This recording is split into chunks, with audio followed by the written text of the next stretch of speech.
Yes, sir. You already know what it is, man. It's Mr. Brian Freeman on the check-in. We about to get into a good ramble. Today, we are talking about being at your lowest point. And I'll just give y'all the rundown on a couple of my lowest points. You know what I'm saying? And I just want to say that when you're at your lowest point, it's really like, yes, it's a bad place to be, but it's not a bad place to be. You know what I'm saying? Because you can't go no further, like no lower. And if you're really like that, it's gonna motivate you. You know what I'm saying? Like Cadillac Chronicles was birthed out of me being at my lowest point. One of my lowest points. You know what I'm saying? At that time, I didn't have any money. It was dwindling. I was running around the streets. I had ran it up prior, and I was running out of money. I had to figure out exactly what it is that I wanted to go, what direction I wanted to go in my life. And I remember only having like $2,000 in my account. Like, imagine you made $500,000 like in 1 year, and time just goes by, and now you got $2,000 in your account. Like, imagine that.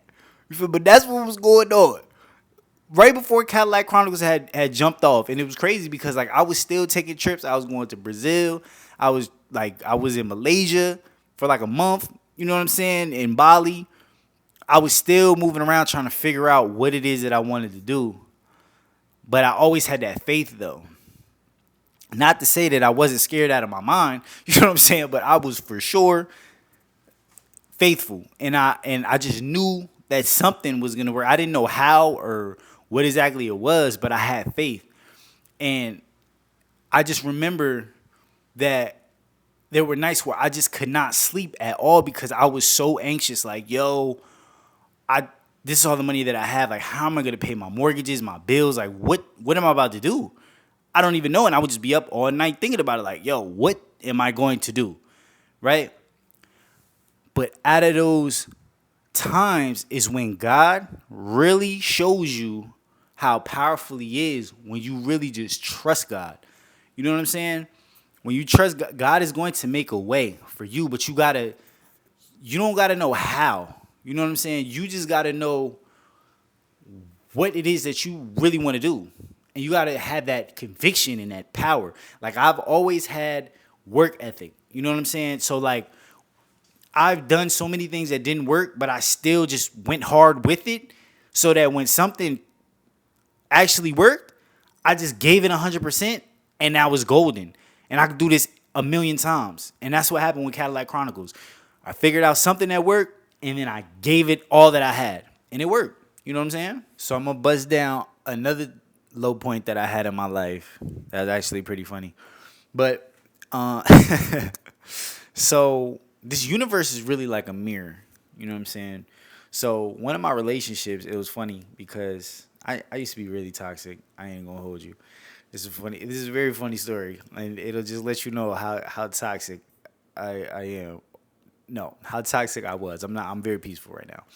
So, and peace is what allows me to attract everything. Because you know what I'm saying. You be real focused.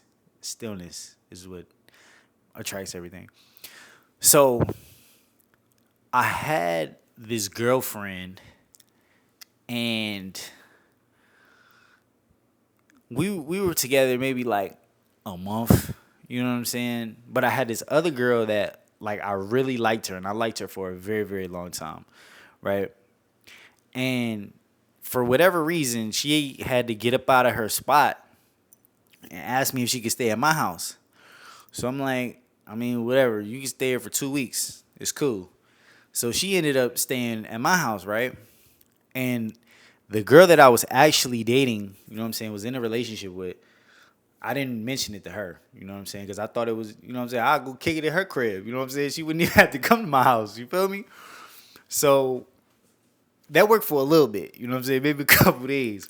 But she had came to my house just randomly with her friend, you know what I'm saying? And she had saw some heels, like just laying out, and her friend, like she didn't even see it, but her friend did.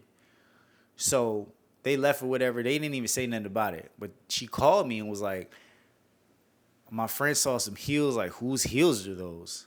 And I told him, like, yeah, my friend, she just, you know what I'm saying, she's going through something right now. She had to stay at my house for like 2 weeks, you know what I'm saying? And the girl whose heels it was that was staying at my house, she was next to me, and she just started wailing on the phone, like, nah, this, they were fake arguing, right? And the girl that I was dating, she just hung up the phone, and that was the last time I spoke to her. Like, it was crazy. Like, it was weird. It was the last time I spoke to her. And then me and the girl that was staying at my house, we ended up getting together and being together for a couple years, right? So remember that story of how they were on the phone arguing. So fast forward. So me and this girl dating for first in time. I was running around the streets just hella toxic, wilding out, you know what I'm saying? Being crazy. We're together. Probably, you know what I'm saying? I was very, very comfortable in that relationship. You know what I'm saying? So I wasn't utilizing my abilities to the best that I could because I was comfortable. You know what I'm saying? So we ended up breaking up. I ended up breaking up with her. You know what I'm saying? Because I just was like, I'm not where I want to be in my life. Woo-de-woo. And she was a very good girl. You know what I'm saying? She was a very, very good girl. And I wish her the absolute best in her life. You know what I'm saying? I wish the other girl the best in her life too. You feel me? But broke up with her. And I was just trying to figure out my life. And when I broke up with her, you know how it is. You still be messing with each other or whatever. So we were still messing with each other. And the people that I was around at the time too was just like, yo, we not getting no girlfriends. We really, you know what I'm saying, like self-improvement. You know what I'm saying? We really, you know what I'm saying, we ain't even got time for girls right now. So that's what I was on. But I still had feelings for her. And I remember she had asked me, like, are we really not getting back together? And I told her, no, we're not, right? So she started messing with somebody else, right? And I'm taking trips, going places, just figuring out my life. You know what I'm saying? And I got back probably a couple months later, and I was calling her because I had missed her. And I was blowing up her phone, calling her. You know what I'm saying? Hella times. Ooh. And the dude that she was with now, he called me back and was like, yeah, yo, don't be calling her no more. She with me now. And at the time, I'm like, damn. Like, that really hurt my soul. You know what I'm saying? Because, not to say like, oh, I wanted to necessarily like be back with her or whatever, but it was like, in my mind, I'm like, damn, we really had a cool bond, and I really helped her a lot in her life. You know what I'm saying? Like, in so many different ways. And it just was like, damn, you can't even just tell me no, but you gotta have this nigga tell me no. And it mirrored the phone conversation that happened years before when I was dating the other girl and she came on the phone and was wailing. It was like a mirror. You know what I'm saying? Very ironic. You know what I'm saying? But nonetheless, he was telling me that. I'm like, damn, he done knocked me for my girl. You know what I'm saying? I'm like, I had to take that to the chin. And it was funny because I even thanked bro. Because I was like, you know what? Thank you, bro. I'm wailing. Let me get it together, yo. So I got off the phone with him. You feel me? I'm like, damn. I'm a little heartbroken. You feel me? Shout out to them. But I used that as motivation to run it up. Because I was like, hold up. What's going on right now? I'm like, man, I felt like I was at the lowest of my life. I had to get it together. You feel me? And there's two people. It's person A that when they get faced with challenges and obstacles and they feel like shit, they're depressed, they're going to make it happen. They're going to use that as that motivation. You feel me? They're going to use that to rebound. They're going to bounce back. Crazy. And then you got person B. You know what I'm saying? Well, they might just stay in that depression and that slump for the rest of their lives. You know what I'm saying? But me, I use that as that motivation. You feel me? I went and bought that Tahoe that I had sold the other day.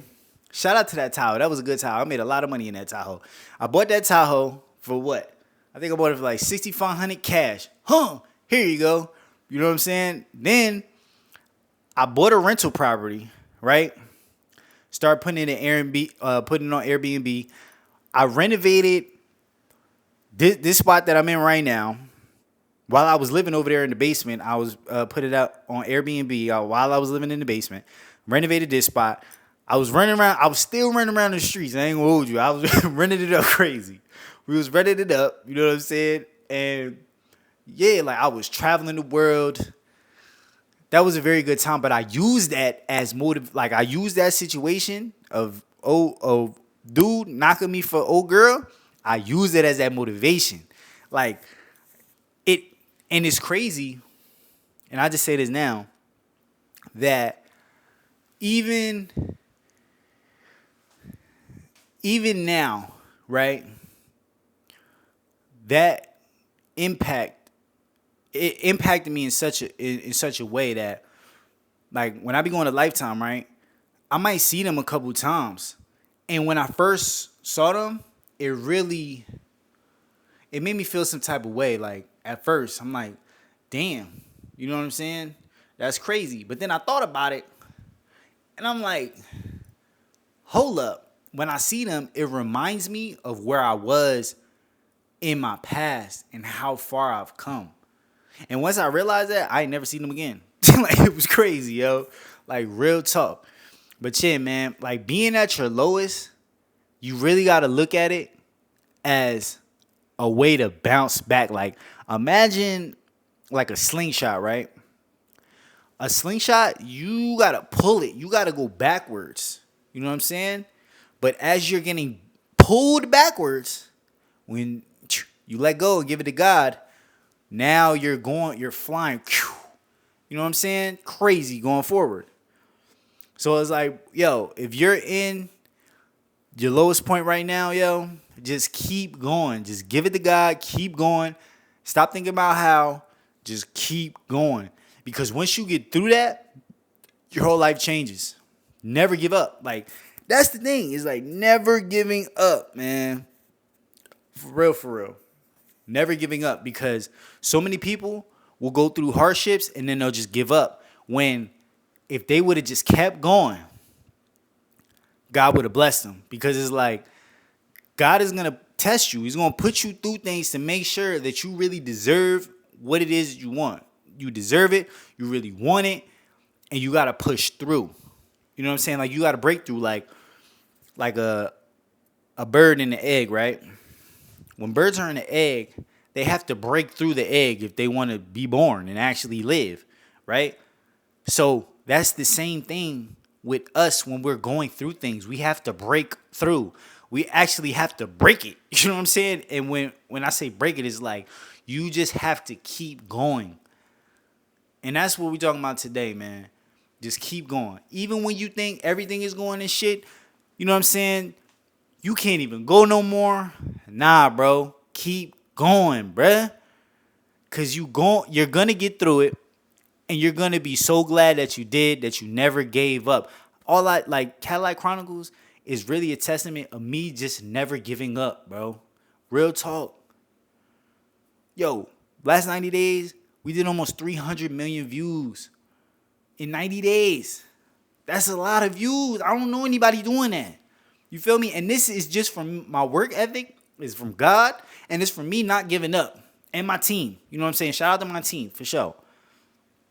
Like, just never give up, yo. You could do whatever it is that you want to do. And whatever it is that you're going through, use that as motivation. Like, you have the power to frame any situation. You can think, like, with Michael Jordan in his documentary, he was like, I took that personal. Like, that's him framing it to gas him up. Like, you have to figure out how to gas yourself up. Like, I remember growing up, one of the ways that I would gas myself up was like my dad, he would tell me that I couldn't do something. And I'll be like, what? Oh, I love it when niggas tell me I can't do something. Because now I'm about to really show you. And you see, I just gas myself up right now. Like, I know my triggers and what I have to do to just psych myself into being gassed up and motivated to get the job done. Like, I know what it is for me. Like, you have to figure that out for you. Whatever it is, you can frame any situation. You are the controller of what you think. So you have to think about things in a way that benefits you. All right? Well, yeah, man. You already know what it is. It's Mr. Brian Freeman. On the check-in, I wish you the utmost success in your life. Success, prosperity, wealth, abundance, a lot of love, a lot of good health, a lot of good rest and sleep. You know what I'm saying? For you and your family. I'm going to catch y'all on the next one. Peace.